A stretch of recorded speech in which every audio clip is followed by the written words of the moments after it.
भारतीय जनता पार्टीच्या सगळ्या नगरसेवकांनी पदभार स्वीकारला आहे आणि त्याचबरोबर माझ्यावर उपनगर अध्यक्षाची जी जबाबदारी पाडली आहे ती माझ्या सगळे 19 नगरसेवकांच्या मदतीने अगदी व्यवस्थितपणे पार पाडेल असा मला विश्वास आहे आणि त्या सगळ्यांचा सपोर्ट तर नक्कीच असणार आहे। पण त्याच नुसार जसं की लोक नियुक्त नगराध्यक्षांनी सांगितलं की सर्वांनी एकत्र येऊन आणि काम करायचंय, पण बोलायची भाषा एक आणि वागायची भाषा जर दुसरी असेल तर आम्ही पण ते दाखवून देऊ की आम्ही काय करू शकतो।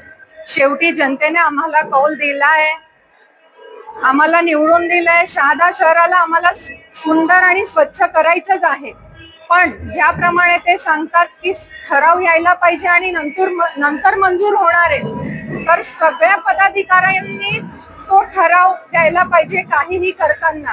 काल जी घटना घडली त्यासाठी मी सांगू इच्छिते की काहीही चोरी वगैरे झाली नव्हती, पण चोरी झाल्याचा त्यांनी आवडला आणि आज सकाळी आम्ही इथं आलो तेव्हा तिथं कुलूप होतं। तर हे कुलूप लावण्याआधी त्यांनी ठराव पास केला होता का?